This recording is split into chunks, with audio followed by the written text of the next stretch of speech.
Welcome to the UAC podcast. This is Joseph Johnson with you again, as always, joined by my mentor, Dr. Michael Yesis, whom we've been with together now 26 years and still working in the same area. Doc, we've had some conversations before about conditioning, and how that could be constructed in the off season. Because of COVID this year, things are different. The kids stopped going to school, so they did nothing. Literally, it might be the first time in their life where they did nothing for months at a time. And then here in Michigan, football was off, on. I think it went through a couple of different phases. It's on again. It's going to start next week, next Friday, which is a little later in the year. It's going to be middle of September. But that kind of begs a lot of different questions as how do we know if the kids are ready, and how do you look at that? And as you already know, here in the States, we do preseasons that are about 2 weeks long in high school, and then you get right into the sport. And and what's the number one thing that comes up in preseason? Conditioning. Those are all the things. I'd like to start from the top.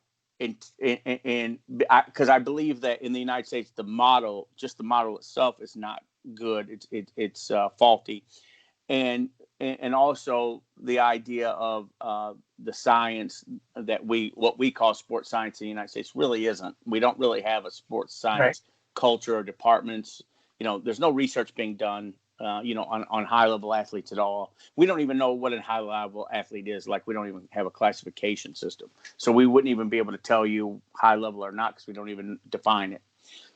How would, with this in mind, I want to start from the top because, this is one place where you have an expertise that really not a lot of other people have. How did the Russians look at this in terms of at the high school level or maybe lower? How was conditioning viewed?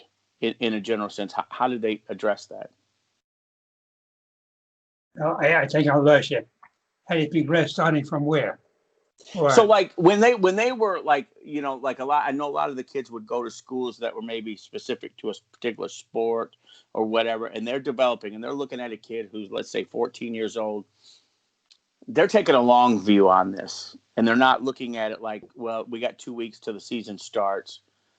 I know that they were taking a longer view, and they were looking at this in more of a year-round kind of thing. Because the misnomer is, I'll put this in here now, the misnomer is that you could get everybody in shape in 2 weeks. Okay.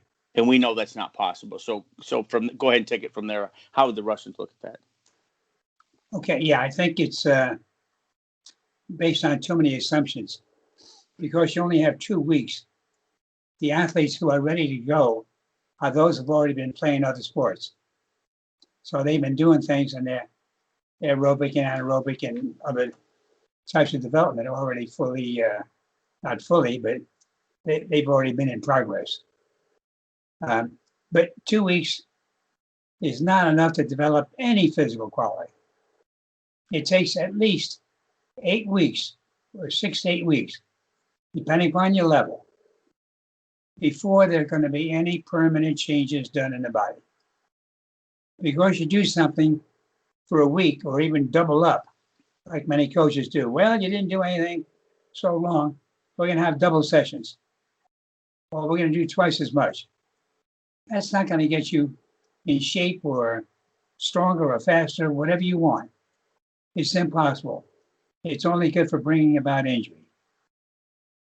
So this is where the rules are completely out of whack. What we need are rules that allow the athlete at least 2 months or more to get ready for his sport, whether it be developing the anaerobic or aerobic system, developing strength, developing skills, whatever it might be. So all development takes time. You can't rush it. And the more time you give it, especially in the early years, the more permanent it's going to become.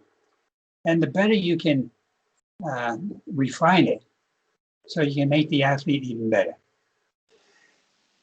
So one thing that I've kind of used with the high school level coaches is I tell them that you can't microwave fitness. Like you can't, for example, you can't bake a cake that's supposed to be at 350 degrees and bake it at 900 and it gets done faster. It just ruins it.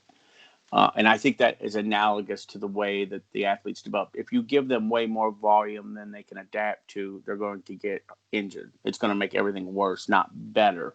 And you'd agree with that. Would you say that if there is any adaptations by the athlete from preseason, it's going to be temporary. They're not going to for that adaptation that the body creates to that stimulus. From what I hear you saying is it's not going to last. It's not even temporary. All they've done in the first 2 weeks is getting used to the activity. So they're acclimated to it. The muscles can handle it now. The body can handle it. But when it first started, then it was kind of rough. They had to get used to it. So in 2 weeks, you got used to it.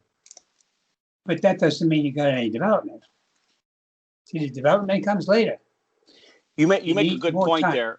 You make a really good point. I'd like to interject because I'd like to hear what you think about how you explain this. You just said the athlete gets used to it. Now, a lot of people who are untrained would say they've adapted because it's easier now. Distinguish that, if you would, a little bit. I think that's an important point. First, it's necessary to understand there are 3 stages of adaptation. The first stage is just getting used to it. So the body becomes accustomed to it. The second stage is specific adaptation. And this is what coaches really think is happening when it isn't. Now, specific adaptation means, for example, if you have a program to develop more strength, now you're getting strength the way you want it. It's specific. Or you're getting the aerobic system as you want it. So now you're training in a specific range of heart rate to get a particular type of aerobic condition, or anaerobic, as the case may be. So this is what happens in the second stage. But now, with only 2 weeks, and then going into the sport, there's no time for specialized adaptation. You may get a little bit if the training calls for it, but it has to be purposeful. But it isn't purposeful. So what you're saying is, in many cases, not only are you maybe spinning your wheels, but you're actually maybe creating an environment that would be conducive to injury. So you may, from what I hear you saying, is that what you're doing is only probably creating a negative possibility. It's not creating any positive possibilities. Is that correct? That is correct. So the incidence of injury or the probability of injury goes up. The conditioning actually doesn't improve according to the way that the coaches may interpret that. So really, in a lot of cases, in preseason, athletes might be better off if they do nothing. Is kind of, that would be the conclusion that I would make from what you're saying. Well, it's not doing nothing. You still. And I mean that in terms of conditioning. I mean, maybe they play and they practice the sport and things like that, but the additional conditioning they would be better off without that. Well, that's a tough one to answer, because even by doing it, let's say by the end of the season or close to the end of the season, now they have that development that you want. Mm-hmm. See, because they were doing it not purposefully, but from the playing, they get some of this, whatever it might be. And they get used to it. So by the end of the season, that's why they're playing so much better at the end. See, now they're getting the training or the development that they should have gotten before the season. Now, wouldn't it be nice, for example, if the athletes started the season in the shape they are at the end of the season, the way they have it? See, this is where it should be. You just look at the level of play that we could have. How much better So, the athletes would be. so you're advocating, year-round training, like the Oh, no question about it. across the board. Okay, so I'm going to throw a couple of questions at you here on this. So if we're talking year-round training, I want to distinguish. A lot of people think year-round training means playing the sport year-round. That's not what you're talking about. In your opinion, playing the sport all year round could create a negative in some ways. Right. And I want to distinguish that too. There's a lot of talk now. You hear a lot of athletes saying, well, I was a multi-sport athlete in high school, and you definitely should play a lot of different sports, which is true. However, there's a little bit of a mistake in there that people make. It's not the specialization so much as it is the over volumization of it. So if they play baseball, don't play 5 games a week all year round. You could play 1 game a week, or maybe and take some little breaks in there. The volume of the training is the problem, not so much just the specialization. We think that playing different sports, especially at the younger ages, is really critical for developing motor skills and all around development. But when you get into high school, you get into, let's say, 10th, 11th, 12th grade, you can start to specialize more. But it's the volumization of it, playing constantly, like 5 or 6 games a weekend. This is more of what from what I hear you say, is the problem. Am I right about that? Oh, yes, no question about it. But see, what I typically tell coaches, athletes, and parents, sure, you want to play. Competition is good. It's excellent. But you need, in the younger ages, you need more time for training.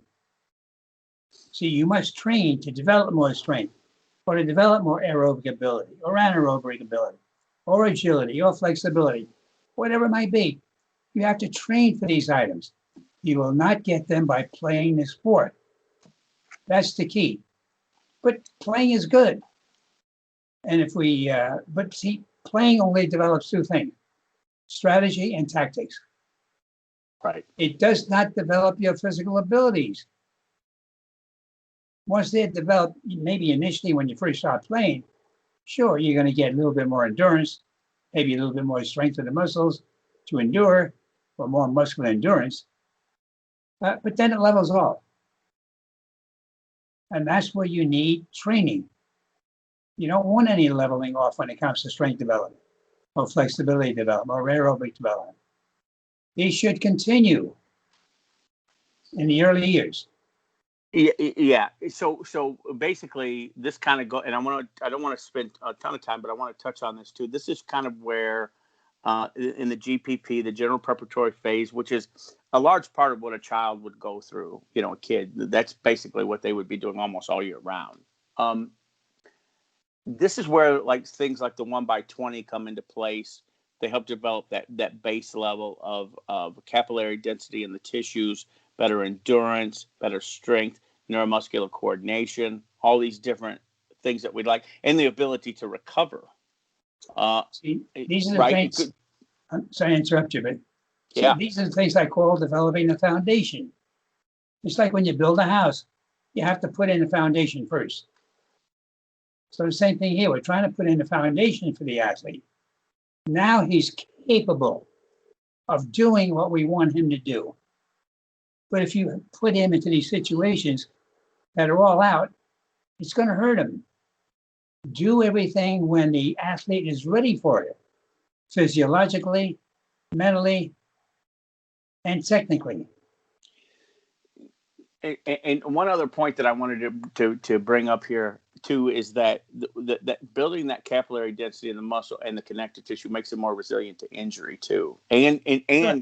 in better condition. One thing that I found is that when we use the 1x20 and we're also running a timed mile, 2 to 3 times a week, I find that they have a symbiosis, that the mile time kind of enhances the 1x20. The 1x20 kind of enhances the mile. They kind of have this great symbiotic relationship with each other. And we're developing that aerobic system, and the 1x20 is complementing that very nicely. it's almost seamless, if you will, that they get in better shape. They get all of the qualities that we would like for an athlete to have in one simple kind of package, if you will. It all kind of comes together. And if you would, because the 1x20 was exclusively your idea. This is not something the Russians developed. Give me a rundown on what your rationale was when you put it together. Well, it's always been the same. When I first started training athletes and already being familiar with the Soviet system, at that time Soviet, now Russian, I knew that you had to develop this foundation.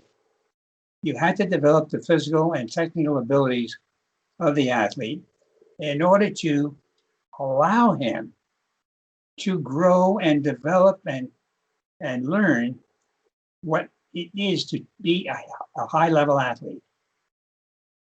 So this base or foundation was critical.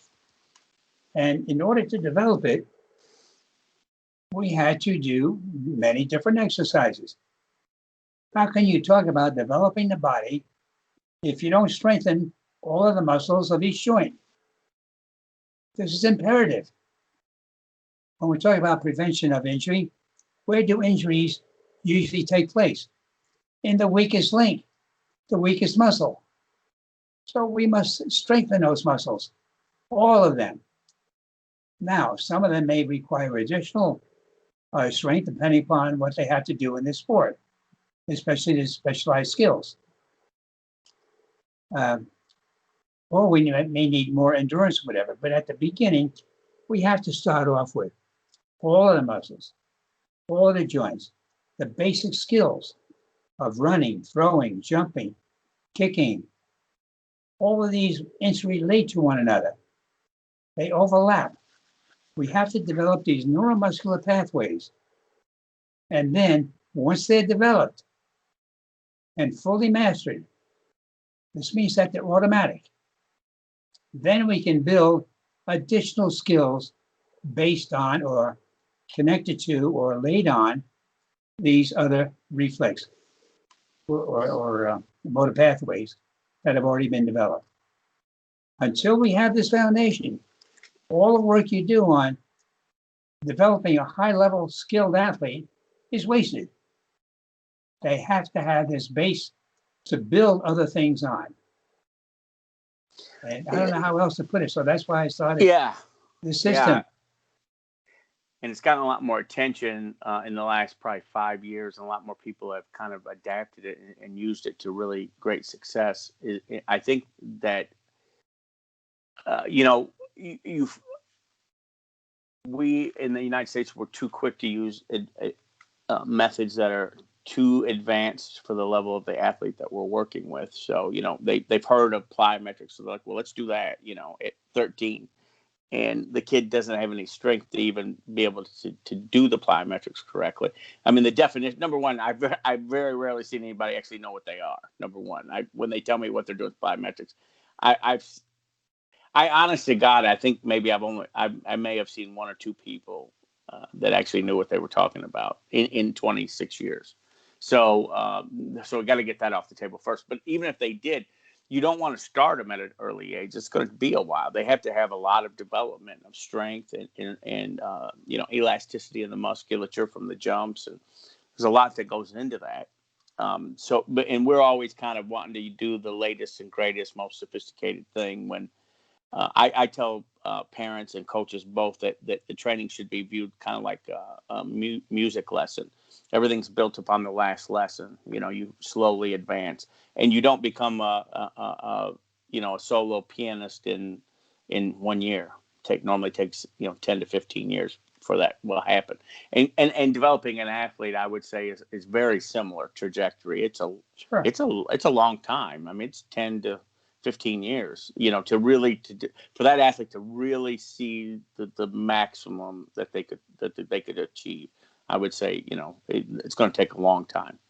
So now with having said that, you and I talked a little bit more briefly about this before, but I want to go into it a little more in depth.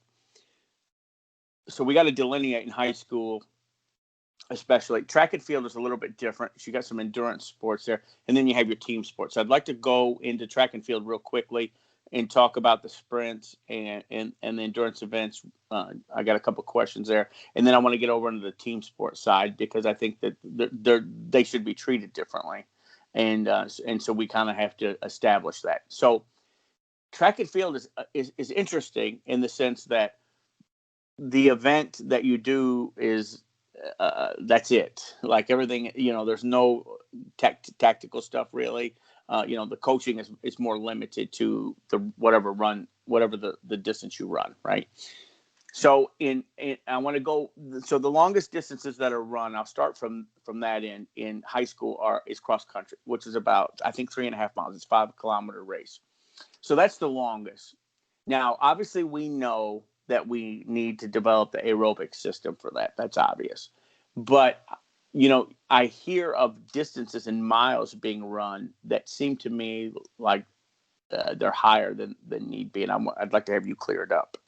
So with cross country, you'll hear of in the preseason of running, 20, 30, upwards of 100 miles a week in some cases. I'd like to see what you think of that. Like if you're talking high school cross country, the race is 3.5 miles. They're going to run it twice a week during the season, which is about 8 weeks long, I think. What do you think of that, running the really long miles? What is that doing or not doing for the athlete? All right. There are several factors involved here. Number one, I think it's silly to spend all this time accumulating mileage, but not being specific as to the type of development that you want out of that mileage.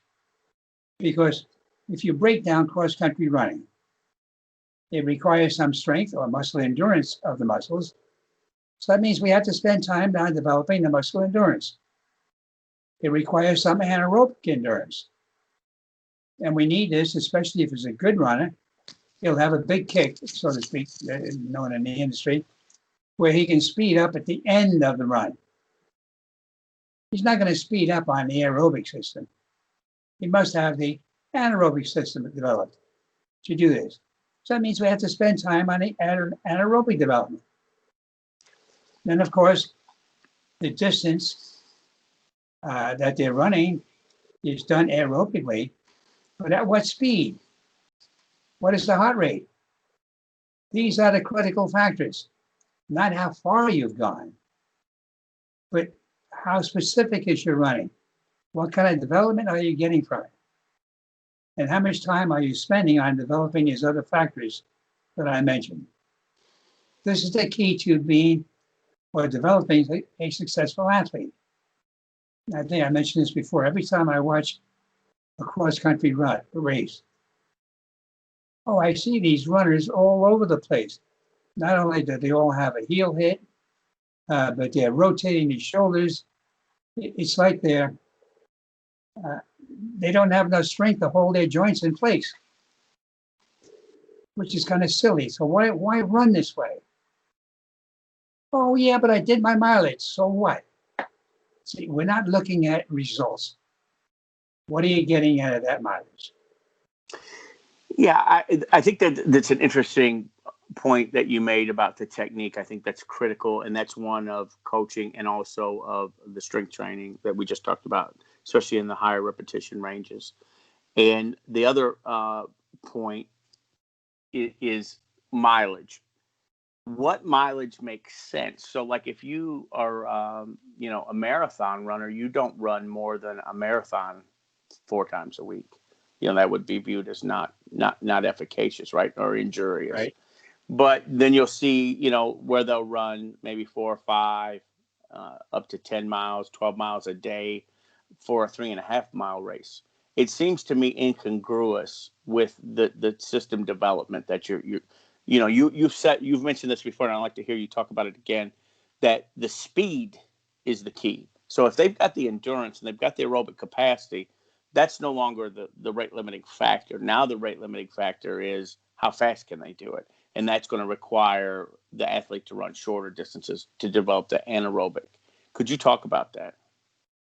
Yeah, I think it all boils down, like I said, what are we getting? What are you looking for when you do this type of running? So I mentioned those factors that all runners need. A sprinter needs more strength. Long cross country doesn't. A sprinter needs more anaerobic. A long country doesn't. But long country, listen to me. A long distance doesn't. But long distance still requires a higher level of aerobic, but it still requires some anaerobic. The sprinter is mainly all anaerobic. So how much of each of these physical qualities are you trying to develop? And we should have training specific to each of these developments. See, the biggest problem, and we mentioned this and we've said it before, they just want to put in mileage, but they're not quality miles. Let's get the quality out of it. How fast? Why? What are you looking for? What are the objectives? You haven't seen any objectives spelled out, only mileage. And that to me is silly. Now you've mentioned heart rate ranges which would be more efficacious. Like, for example, and I want to get a little more specific, like if a cross-country athlete, instead of running, let's say 5 miles that day, I think you'd recommend a shorter distances in a specific heart range. Can you talk about that? Like what would make sense if they're trying to train for more speed in the cross-country? Well, you need special sessions for this. Instead of just looking at how many miles I'm going to do today, well, today I'm going to do speed work. Speed work is going to be needed for the anaerobic development. So you would have to keep tabs on this. How fast is my heart rate? See, if the heart rate is up in a range of 180 or 160 to 180, or even in some cases even a little bit more, you're not getting anaerobic development. So you can say, oh yeah, I ran and really got some good anaerobic development. No, you didn't. Unless you can tell me where your heart rate was and how far you ran. It has to be specific. And this is what we're not looking at. We're not looking at specificity. We're all general. So what you're saying is that, yeah, okay, we've developed the aerobic capacity, you've got great endurance, but now you're still slow in the race, in the 3.5 mile race, you're still not competitive. So we're not worried no longer, can you run the race? Can you finish the race? It's how fast can you finish it? So now we need that anaerobic capacity. So I want to go through like some examples so that you can kind of we can get real specific. If we're training and we're going to go shorter distances, now you're saying you might run like, I don't want to say fartleks, but some intervals, or maybe you're just going to run a shorter distance that day. It's just a day we're going to run for speed a little bit more, and that distance is not even going to be the same distance as the actual cross country race. Is that correct? Yeah, and you have to take a look at the conditions that you'll be facing. Many cross-country runs are over hills. Yeah. So how do you prepare for running up a hill? It can't be just this slow running. See, and that's going to require more muscular strength. So where's your strength training to allow the muscles to get stronger to handle that hill? Yeah. Or the eccentric development coming down from the hill. Yeah. See, this is specificity. You have to look at specificity. We have all this technology available. Heart rate monitors are relatively cheap. All the athletes can have one. They can look at what their heart rate is, and they know the distances they're going to be going. So they can be very specific in their training and not just run for the sake of running. Yeah, so those distances will be shorter, faster in some cases. And like you said, I know that you want to be upwards for sure of 140 beats per minute, but maybe up to 180 when you're developing that anaerobic system. take me through the in season, because this is where a lot of problems or misinterpretations I can see. We're into the season. You're going to run Tuesday and Friday is a typical schedule. You're going to have about 3 days in between meets. You're going to do that for about 8 weeks. Now, in most sports, you have technical preparation. You're running through plays and things of this because of the nature of the sport. Well, cross country, all you're doing is running. So the practices can be pretty hard and long. What effect does a practice or training session on Monday have on your meet on Tuesday? Will it render a positive effect, number one? And if not, what actually happens? Yeah, it can be positive if it's very specific to one item, or maybe 2 items. If you're looking at a very hilly course, if you don't already have the strength and muscular endurance, it's too late to develop any. But a little bit of fartlek might be good. So you're going faster, you're going slower. You're going up, you're going down. Not too much, but a little bit. So you're more or less getting the muscles exposed to this type of running. See, then get good recovery. This is the key. Don't overdo it on that training day. You want to do whatever the training is, but then have enough time to recover. This means enough time to sleep, take some nutrients that you feel might be needed. See, like I always recommend things like Cataplex E2, which is great for greater oxygen. That's made by Standard Process. And leave it there, but it should be a lot less in intensity, or the intensity should be such that you'll fully recover. So Tuesday, you are starting off brand new. You're not in a fatigue state. You're not tired, no muscle soreness. You're ready to run the race. It should be minimal, basically, is what you're saying. That should be not a lot.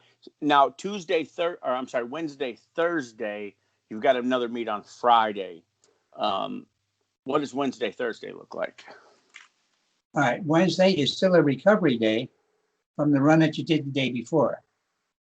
So whatever you were lacking in, it shouldn't involve a lot of running.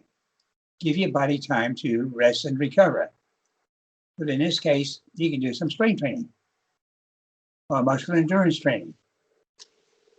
This is not interfering unless, I would stay away, for example, from strength training of the quadriceps. Because that's the muscle that's going to take most of the beating during a race, and maybe the Achilles tendon. So you leave these alone, but you can strength train the other areas. You can do some abdominal development, especially the internal and external obliques. You do some work for the arms, for driving forward and driving back. So here again, we see doing work on that recovery day on items that did not get depleted that you can do. And then the next day is the day before a race again. So we go back to square one. You're not going to do any full-time development. You can't. There's not enough time. You have to think in terms of recovery. So do a workout as on Monday. Try and isolate what the athlete needs most. And here, this is where most coaches, I feel, miss out. They want the whole team doing the same thing all the time. This is good for convenience, makes it easier on the coach, but it's not what each athlete needs. Each athlete has different needs. One athlete may need more, let's say, technique work. Another athlete, this could be what the arms are doing, what the legs are doing, maybe working a little bit more on pullback, whatever. Whatever they need, is what they should be training for. Not everybody doing the same thing. And yeah, that's really something. Because you've got a variety of resiliencies in terms of genetics. You also got people who are coming in who just got done playing a different sport. Maybe their conditioning is a different level. People who hadn't done anything for 6 months, and when they get ready with that, so that it's limited. They're limited by that. So basically, I think what you're saying is, and I just told you 20, 30, up to 100 miles a week. From what you're saying is you shouldn't be anywhere near that amount of mileage, from what I understand you saying on the not distance during the event. season. Okay. This would be something that would be more early preseason, way back, when you were in the phase 1 of your general preparatory phase, maybe, but not as you get closer to the season. See, if the athlete is not already in good shape by the time the season starts, you have not done your job. They should already be at their peak physical ability. Maybe not peak, but close to it. But they're getting there. And so what you're saying is that the aerobic capacity has already been developed now. Right. It's not. You're not trying to develop it during the season. That's why during the season you have to do, like as I mentioned, be very specific. What is the athlete still lacking? Is it strength? Strength of which muscles? In what action? So you have to take a look at their technique as well as their physical abilities. Where do they need more improvement? Then you do some additional work in this area on the off days, but not putting in more mileage. This is not going to help them. Not only does it not allow for recovery, full recovery, but it may push them in a fatigue state for the next race. And this is what you don't want. Right. We see that a lot, with the kids. Maybe I want to take a quick kind of turn on this. What you mentioned about them being fatigued is that when you see injuries, whether it be, we could just say track and field in general, and it's shin splints, it's, hamstring problems. With track and field being a non-contact sport, how do you reconcile the injuries? Because you get a lot, you can see a lot of them. What is the cause of the injury that is in a non-contact sport? Well, there are 2 reasons for any injury. It's improper technique, where they're not running correctly.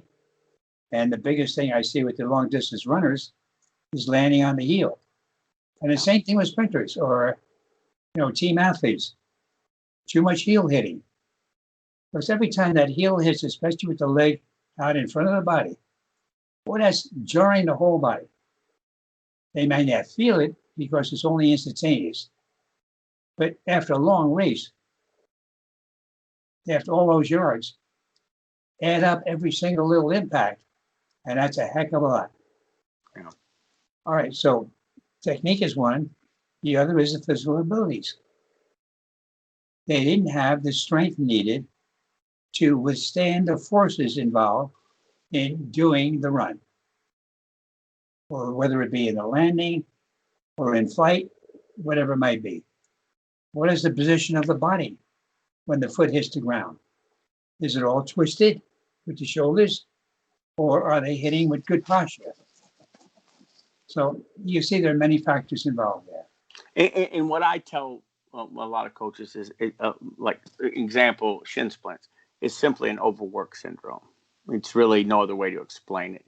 You don't injure your shin splints, like in the sport. It's just they're just overworked and they can't tolerate it anymore. Yeah, but see, even there, how many of these athletes have been doing exercises such as toe flexion? Right. I mean, the toe flexion will preclude it, but even the most higher, like somebody who's really trained, giving them 100 miles a week is probably not a good idea, even if they're well trained. I mean, you could still overtrain a high level athlete too, even though they're much more resilient. Am I correct? They Sure. could be somebody who runs at the Olympic level, and you could still overtrain them and cause them to get injured. Am I right? Oh, yes, no question about it. and the lower level athlete at the high school level is far more vulnerable to that overwork syndrome, creating, injuries such as a shin splints, or, you're looking at hamstring problems. These are ones too that you, like with track and field, you see, I would say, the most of. A lot of times it's just too much volume. And so I think that this is the baseline, one of the baseline levels for high school. I think that they could reduce the injury significantly just by, dropping the workload. Does that make sense? Oh yeah, the mileage. The mileage. Not the mileage. Whether it be cross country or sprinting, the volume can be overwhelming. So I want to transition out of the cross country and the distance running into the shorter distances. I want to talk about that a little bit, and then we'll go over to the teams portion. All right, I'm going to maybe tackle it a little differently. Go ahead. I'm a firm believer that the key to effective training and development is to spend as little time as possible doing the actual sport. See, the actual sport should be minimized. Do exercises that duplicate specific aspects of the technique. Like for a runner, let's work on developing the muscles responsible for driving the thigh forward. Let's do exercises specific to driving the leg backward. Let's do exercises specific to ankle joint extension. See, these are the 3 force-producing actions in running. So if we do exercise on each one of them, they're going to improve running speed. See, now we can do these exercises, let's say for a few days or for a few weeks, and then we do the run. See, now we incorporate the development of the individual joint actions, we put them into the run. So by doing this, we're not overloading the nervous system. See, because if you do the same sport all the time, not only are you overloading the muscles and fatiguing the muscles, but you're also overloading the nervous system. And this is what you do not want to do.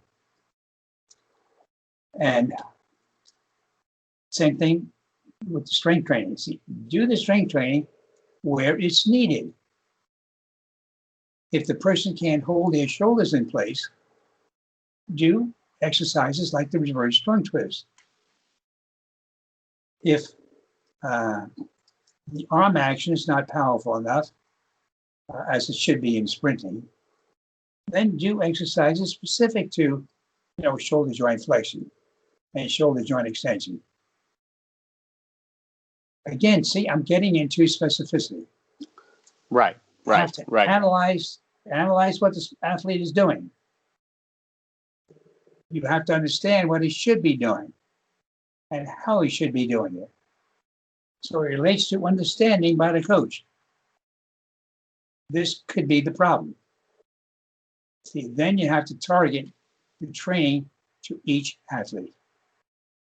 Now, if we take this over onto this, like the short distances, like for example, the sprints. Sprinting is really hard on the body, on the CNS. It's maybe one of the hardest things on the body is running at 100%. May be the most demanding of the nervous system of all the things that we do in sports. With that being said, when you're running, let's say you're a 100-meter runner, number one, you need full rest in between reps, a decent amount of rest, unless you have to run, unless you're starting to prepare for having to run 3 times in a day. But a lot of races are maybe 1 or 2, so it's not as much of that. Can you talk about how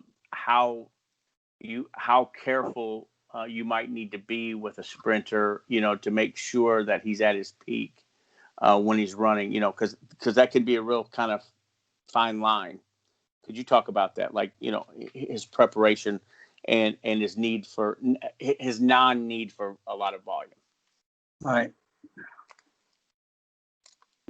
I'm going to bring in another factor, which really bothers me, which I think plays a big role in terms of what coaches teach. what coaches emphasize the athletes to do. And this goes back to the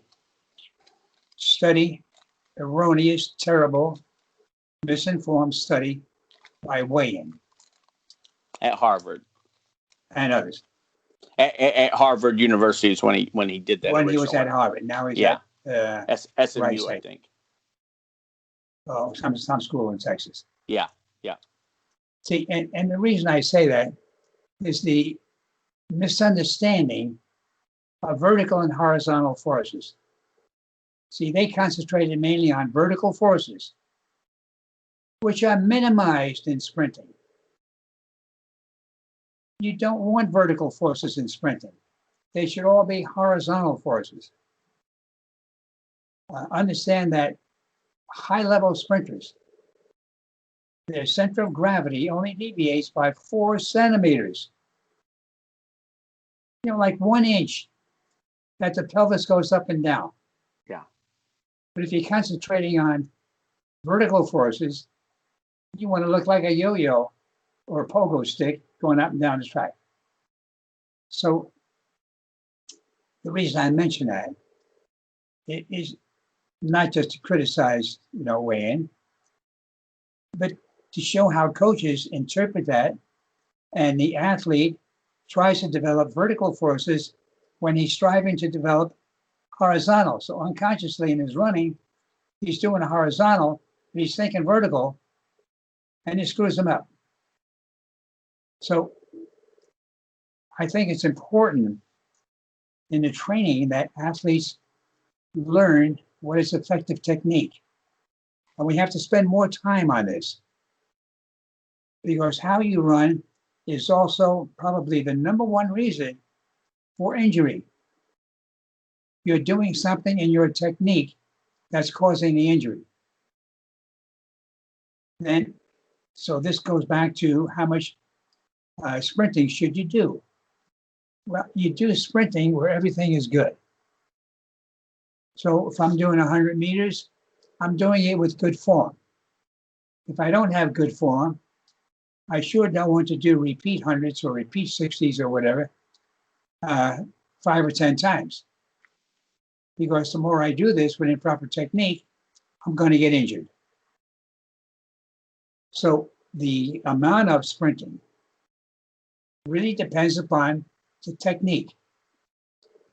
Good technique, you can do more. And the development of the physical qualities.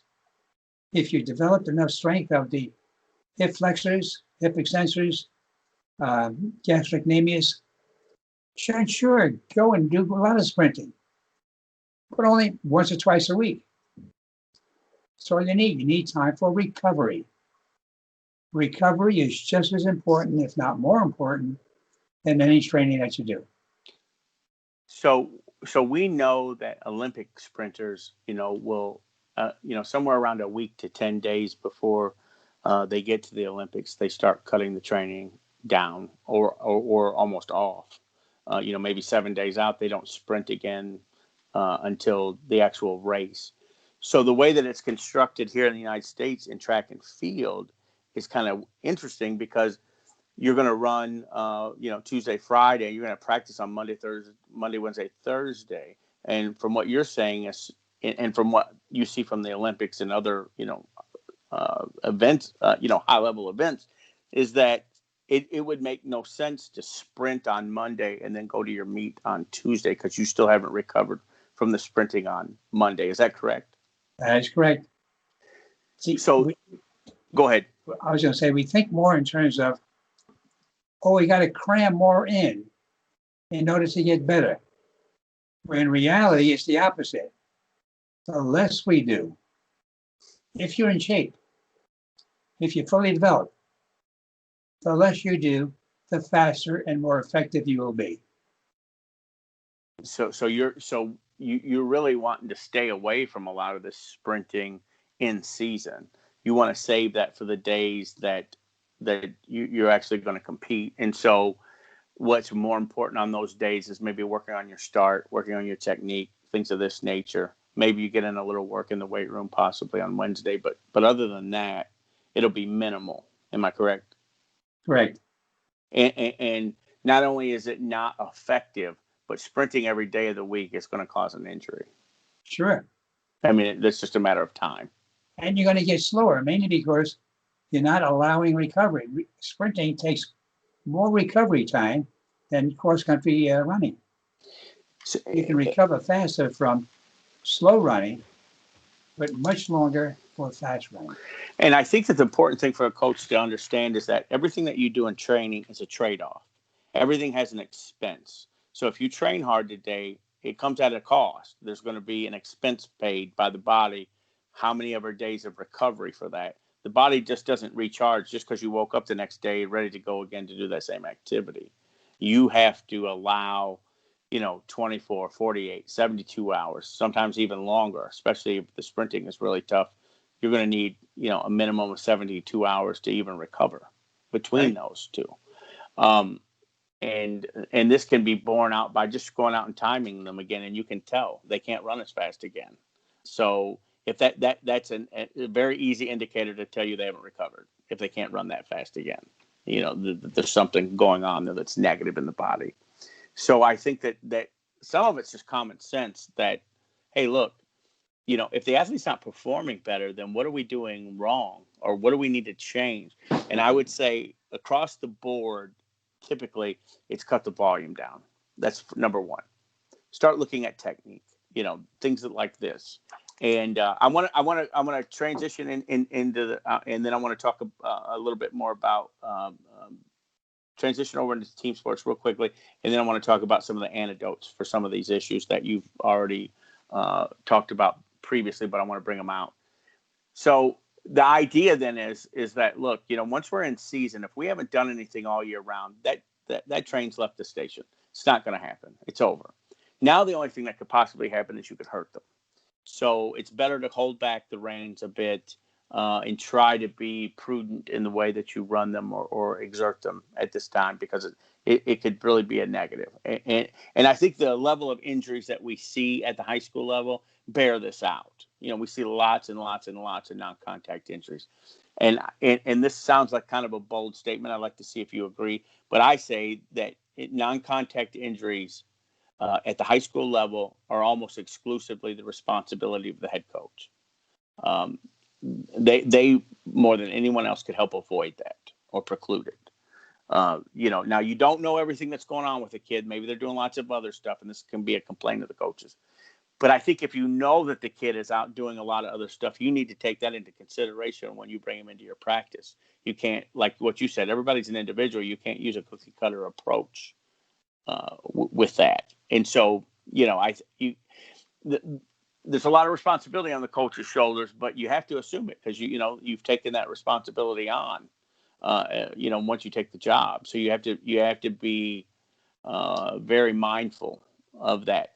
So with team sports, it's a little bit different, and because you're going to practice the sport itself, which is training. It's training the physical components too. Like if you're playing basketball, you're definitely going to tax the anaerobic systems and things like this. We did an experiment with the school that I work at here in Michigan, and the coach did away with any additional conditioning in practices. Just did practice, going through plays, maybe scrimmaging, but no additional conditioning.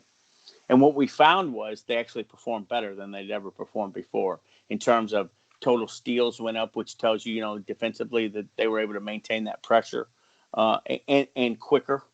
They're more explosive. Talk about that. Conditioning during the season in a team sport, additional conditioning, yes or no, and why?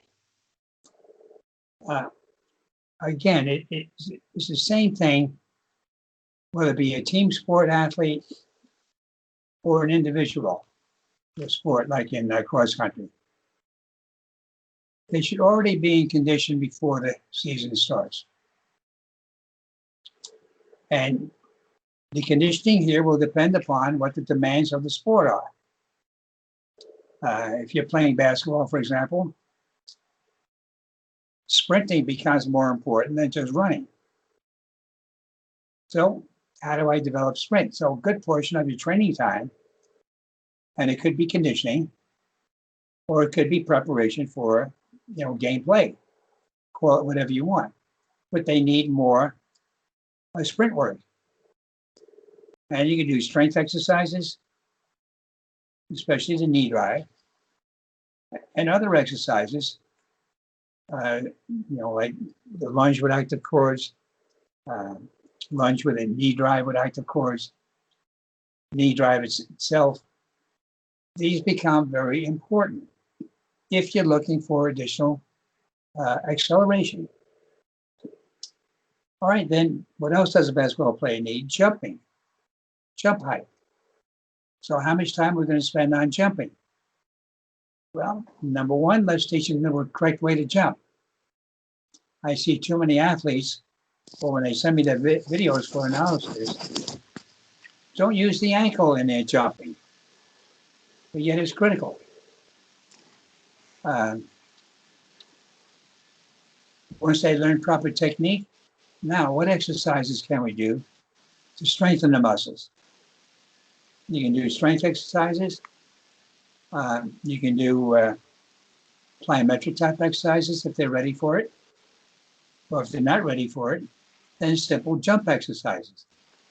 See, everything has to be adjusted to where they are. See, then I can go on this way. Oh, and then let's say when it comes to jumping, and here's where there's a difference in development of the same muscle. Jumping requires upward drive of the thigh. Sprinting requires forward drive of the thigh. So that's why we have to differentiate these two. We have to do the exercise both ways.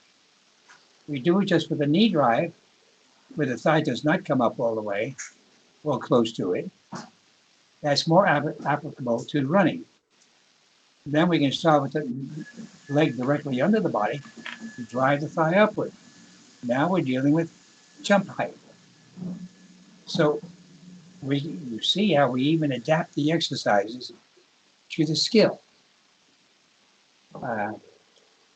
Those are probably the three most critical areas in basketball. Or we take a look at their shooting. Well, what technique are they using? Are they still, let's say, young enough where they must rely on shoulder joint flexion and elbow extension to shoot the ball? This is what most kids do. Or as they get stronger and older, do they rely mainly on only elbow joint extension? Get the elbow all the way up, and then only elbow extension. So we need strength for that. We need strength to hold the elbow up. And we need enough strength in the elbow extension to be able to shoot well. All right, so I hope that kind of answers the question. Where when I think in terms of conditioning, this is really what it amounts to.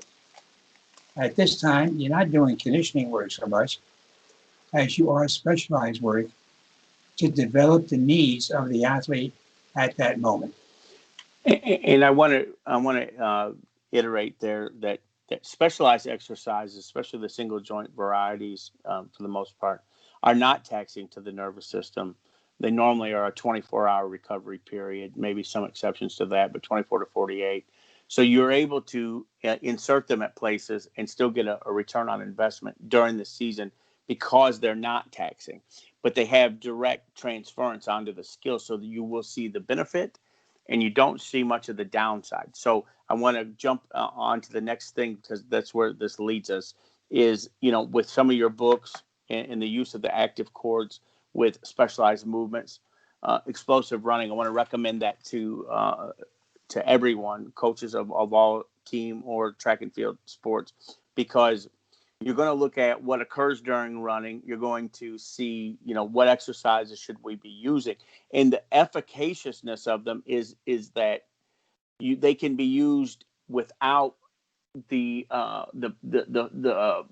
debt paid, to the nervous system. So, like when you talk about running a ton of miles, you talk about doing a lot of sprinting. There's a debt to be paid, and you're going to have to recover. With the specialized movements and improving their strength, it's minimal. So it's really efficacious in the sense that it gives you great return on investment. You get an improvement with small amount of debt. And so I'd like, if you would, just kind of wrap us up with talking about your thoughts on that, how you put that together. I think you kind of covered it right there. I think we've been together too long. Right. See eye to eye. But it's not so much that we see eye to eye. We see the results of doing these things. So we're not just saying this is what is a good way to do it, but this is a very successful way of doing it. We see very positive and significant results from doing it this way. Right. When you zero in on a specific action and do an exercise specific to that action, you're going to get improvement, whether it be in jumping or shooting, whatever it might be. The same thing is true of the foundational work. When they do the, let's say, 1x20 program for developing a foundation, they're developing all of the physical and physiological as well as technical qualities that enable them to then do more specialized work and to zero in on what's needed later on in their training when it needs improvement. You have to have the base to do it. You're not going to ask someone to run a mile if they have a hard time running 10 yards. Right. Then you know he's never going to make it. Yeah. And he'll probably be injured at the same time. Right. So everything when it's needed, we have to start with the foundation, then build on it, improve the technique, work on technique all the time. And this is where it should never be stopped. Right. And this is where you, I want to also mention your other book, the Biomechanics and Kinesiology of Exercise, is really important because I think you start to see the parallels between the exercises and what they affect. And, if you're trying to develop a particular skill, you can find the exercises that develop that skill, and then also how to perform the exercise, because there's a great deal of specificity in the way it's performed. It needs to be done in the way that it would be performed on the field correctly. So there's a lot of detail there, but both of those books I think are really critical in this area of technique for sport, team, or track and field. Either one, same idea. I think that they're very critical. And one thing that I want to bring out is, like, for coaches, because we don't have a system in the United States, because we don't study athletes, there's really no place that a coach could have learned this. His typical qualifications are he's a teacher and he used to run, track and field, or he used to be a football player. And so he's the coach now. Maybe he played in college. It's not a qualification, and from the point of view that the Russians or the Germans would have had, where you went to school to be a coach. It was a degree, the pedagogy, degree, which we don't have here. So we really have nothing to go on. So it's not a knock against the teacher or coach. It's more of a new revelation, if you will. Like, hey, there's a lot more to learn here. There's a lot more that I could do to improve the lot of my players. And you talked about results earlier, and I want to give a couple because I think this is important. So when we helped Michigan Tech University when Matt Tomey was the strength and conditioning coach there, we went 3 straight years with 0 non-contact injuries with over 100 players. This is unheard of. So the injury stuff, was a non-issue. We took care of it. We've had this at the school where I consult with, and results-wise, I've compared the results that we get, and I'm always curious, up against guys who I know that coach in the pros, coach at college, coach at high school. I've never, ever, ever, ever met anyone who achieves a result that even is close to what we see. Never. So to me, that's all I care about are the results. I mean, ultimately, at the end of the day, it's what you're doing it for. So I think that coaches can get distracted by something that sounds cool, but you always, always, always check the results first and then decide whether or not you want to listen to the person. But don't listen to the person and then try to figure out later if he knows what he's talking about. Check the results. Go ahead, Doc. See, yeah. And let me bring out what I think is a reason for this.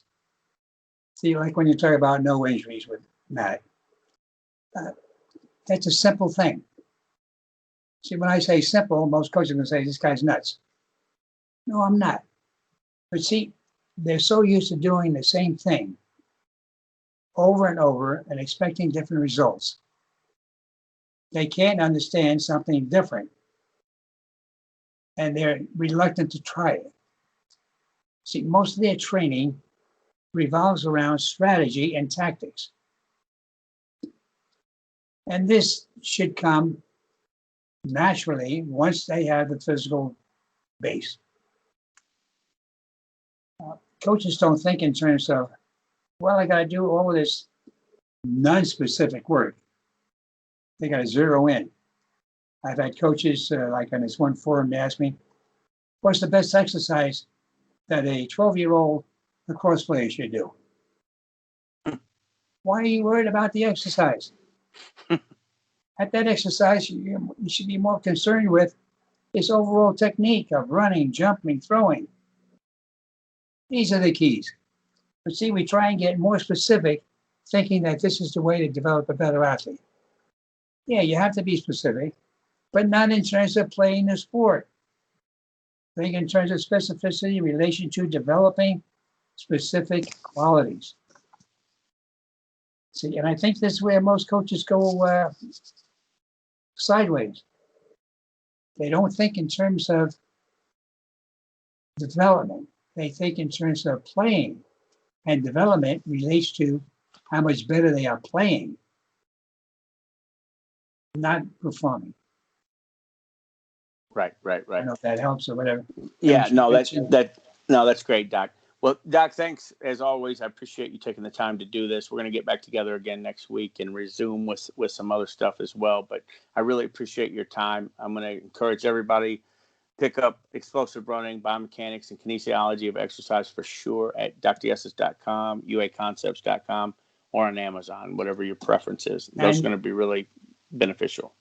And the 1x20 program. And the 1x20, yeah, I should have mentioned that. Yeah, the 1x20 is going to be another great resource.